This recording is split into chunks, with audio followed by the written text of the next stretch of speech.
Thanks a lot. I'm here with Ray Maluk. Ray, you travel with this beautiful BCS trophy. It's been in Eugene before, but first of all, tell us a little bit about it. I know it's made out of crystal. I know it's a crystal football, but specifically, what makes this trophy so special? Right. This is the coach's trophy presented by Dr. Pepper. It's a $30,000 Waterford crystal trophy. So that is crystal. It takes 3 months to make, and we get this question a lot.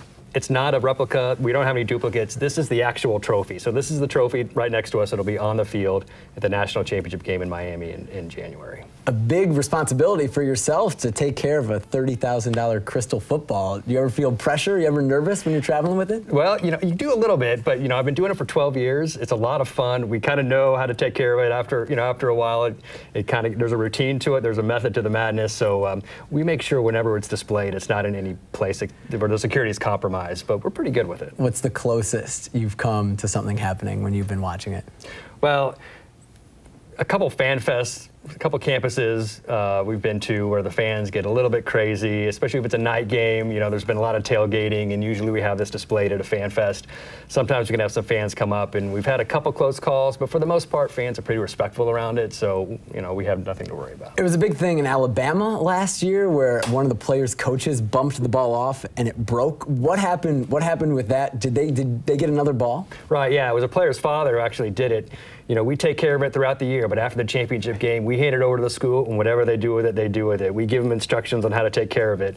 Well, they had an event where I guess a player's father picked it up and set it back down, and it did break. They did get another one. It was insured, so it was taken care of, but the ball takes 3 months to make, so they had to wait 3 months to get their new crystal, but they have it back now. 3 months without a trophy, the Crimson Tide. What are they going to do? Yeah, right. There's 3 points there. How is it? It looks very fragile and like it could just fall off. Is it glued on? How does it stay stuck to those 3 points? Right, it's just sitting on those 3 pegs. Now, when we do events like Fan Fest where there's a lot of crowds, we have a small clear adhesive, a kind of a tacky substance that we'll put on those 3 pegs, where if somebody were to casually, by accident glance next to it, nothing would happen. But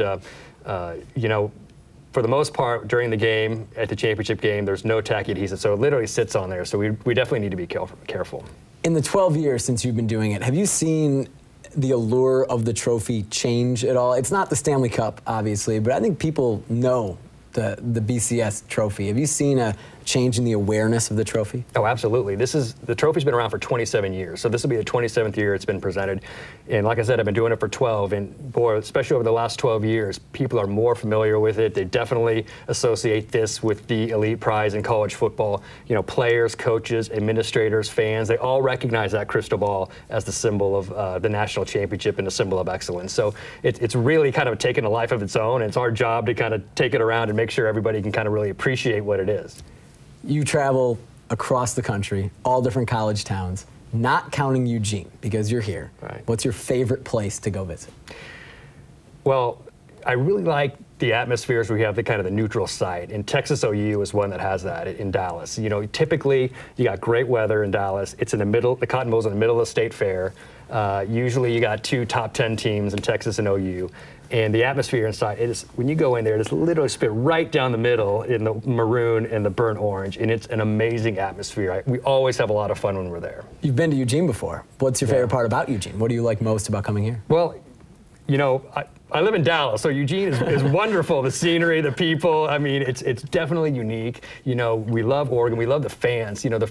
Oregon's been in the top 10, and they've been around the trophy quite a bit over the past couple of years, and so they appreciate it, and that's what we like. We love doing events where fans are familiar with it. They appreciate it, and they recognize it for what it is. And Oregon fans really fall in that category. You think they can get this trophy this year? Well, USC lost. They're on their way, right? They're on their way. I should say that there's a pretty unique opportunity tomorrow where fans can actually come up and get a picture taken with the trophy. It's at Wal-Mart, right? At both Wal-Marts in Eugene and Springfield tomorrow. What time? Right. How do fans do that? Right. It's really easy. You don't need to bring a camera. We'll actually take a free picture with them, with the trophy. You can come to the Wal-Mart in Springfield on Olympic Street from 1 to 3, and then we'll be on West 11th Street in Eugene from 4 to 6. You come, you'll see a big Dr. Pepper display, and the trophy will be there. You get a free online picture, so we take your picture, and you go online, you get it for free. You can Facebook, email it, print it out, whatever you want to do. How far away do the fans have to stand from the trophy when they're taking the picture? They actually can get really close, just like we are. The only rule is they can't touch it. They can't touch it. Probably a good rule. So tomorrow, 1 o'clock at the Springfield Wal-Mart, 4 o'clock at the Eugene Wal-Mart on West 11th. Ray Maluk, thanks for joining us. We appreciate it.